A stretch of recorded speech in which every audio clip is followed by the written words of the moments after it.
Alright guys, I'm still out here in the garage, and you can see I still got my plugs removed, my carbs installed and all. I jumped over here on cylinder 1, did a reading compression test. I got 150 on the read, which is good. That means my valves are adjusted perfectly, the engine's in good shape. I'm going to test cylinder 2 here, but I want to show you something. What I found, I had a no start condition, and I was able to get it started and check that cylinder 1, but I went to cylinder 2, I'm not getting anything, and I got to looking here, and lo and behold, this whole bus fuse is cracked and busted, and I'm going to replace that with an ATC setup. So I'm going to get this up here. This is, I'm sure it probably goes to this solenoid, I would say, probably. But I'm going to replace this entire setup. But before I do, I'm going to disconnect my battery here, get my negative and positive post off. So I'm having to do a little bit of electrical work on this thing. But I'm really happy with the compression reading. I've got my oil changed and all now, so we're on our way, so more to come.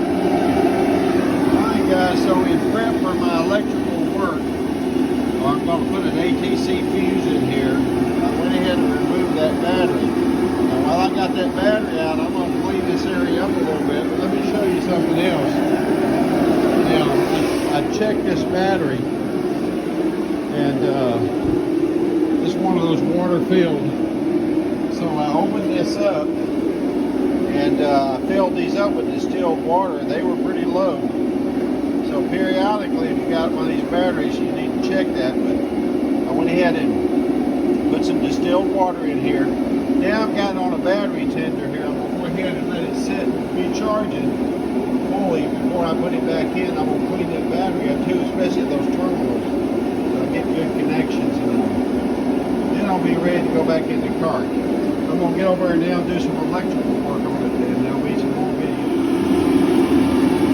Alright guys, while I got this out, I'm also got me a little steel brush, and I'm going to clean all these connections off to go to the battery, and I've been cleaning the terminals off over here too, as much as possible, so I get a good connection. I don't want to revisit this, so I want to go ahead and clean it up and go ahead and get you a steel brush or something and clean all your connections and stuff up before you put it back together. So I'm getting ready to put my inline in here, convert this to an ATC, so I've already cleaned the wires and ready to go. So more to come.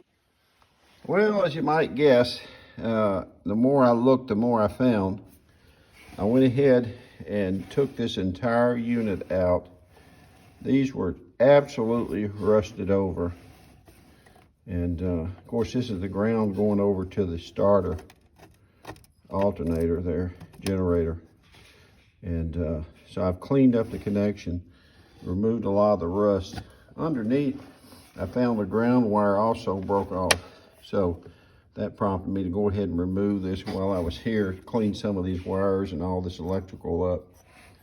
So once again, I'm working my way toward installation of my inline here, but I've had to, as I go, I want to touch it once and be done with it. My horn has not been working too. I suspect that's that ground I found or something down there that's off, but we'll see. I'm tracing them down now. So alrighty, more to come. All right guys, this is my final video on this. At least I've installed down my inline here and put me a fuse in there, and I cleaned all that up and I put my new bolts in now, got good contact. So I'm just going to wait now for my battery to charge up. I've cleaned my contact points. I'm going to reinstall the battery, put the contacts back on. This thing ought to be ready to fire at that point. I've checked compression, at least on cylinder 1 at 150. I'll check cylinder 2 once I get that back installed. But this is going to pretty much put me close to being done, I believe, but we'll see how it turns out. More to come.